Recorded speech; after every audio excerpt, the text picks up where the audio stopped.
Okay. So the advent of World War II brought a lot of advances in military technology, and it really changed how war was conducted.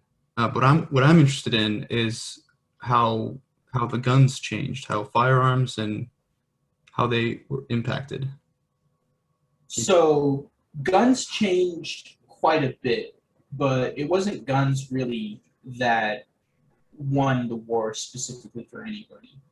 But the change in the technology for guns specifically in World War II was in response to changes in tactics and how war was conducted, or how war was beginning to be conducted at that time in the evolution of military tactics. Okay.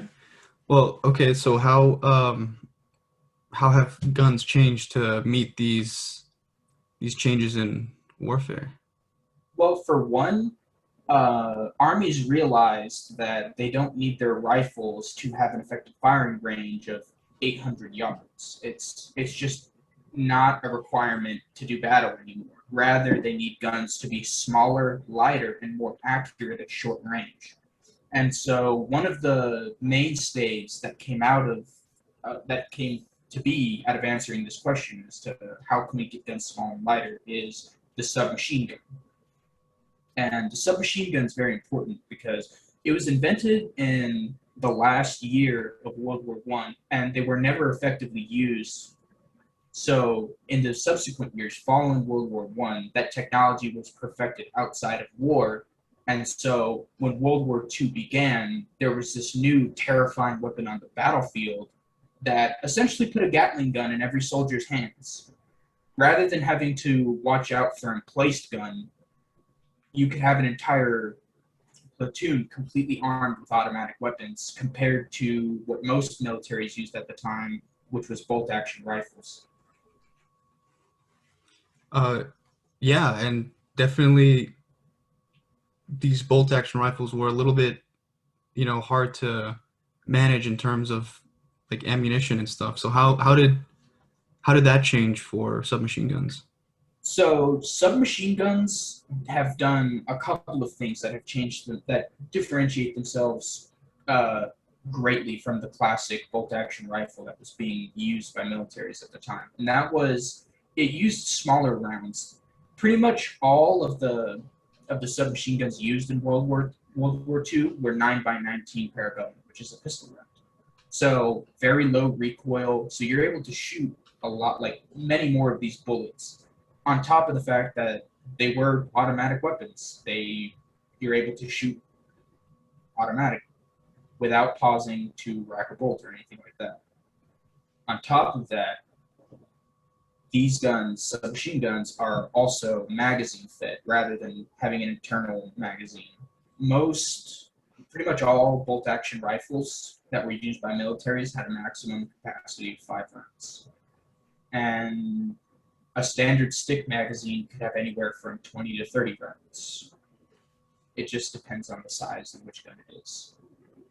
But being able to carry a lot more ammunition, being able to reload less in between is a very, very big advantage. Not having to rack the bolt is a very big advantage. And on top of that, submachine guns are much, much smaller, and they were mainly issued to tank crews and paratroopers. So they're very effective and very light, which is another huge form factor that differentiates them over the traditional bolt action.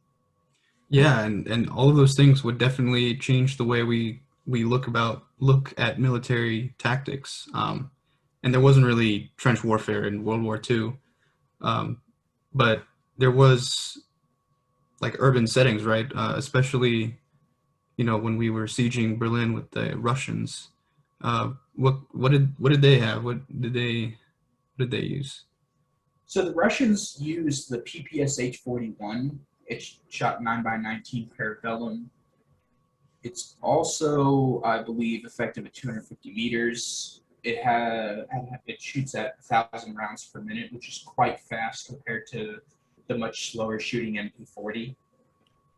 The MP40, that one, that was Germany. That was Yes, their take on the. that was the German submachine gun, and so The Russian take is small caliber, small gun, but very high rate of fire. They were more concerned with being able to put more rounds downrange as fast as possible. But Germany took a different approach. The thing that made the MP40 such an elite weapon on the battlefield was its accuracy. Its accuracy at it's accurate up to 250 meters or 820 feet, far outstripping the American submachine gun, the Thompson M1A1, which has an effective range of only 492 feet. So you can, with an MP40, you can engage a target at over twice the distance someone using a Thompson could. Yeah, absolutely. I mean, it sounds like There okay. was there were certainly some disparities between the different submachine guns. The Sten being the worst, having the shortest effective range. Overall, general issue like mechanical issues with misfires and jams. The way the magazine was positioned caused it to get damaged when firing if it was held, which was a common practice. The Thompson was heavy at 10 pounds. It I believe it shot a 45 ACP, and it was just didn't have the range that some of the other ones like the PPSH and the MP40 had. The Hmm. Arisaka, or not the Arisaka, rather the Type 100, was kind of a midpoint in between the Sten and the Thompson.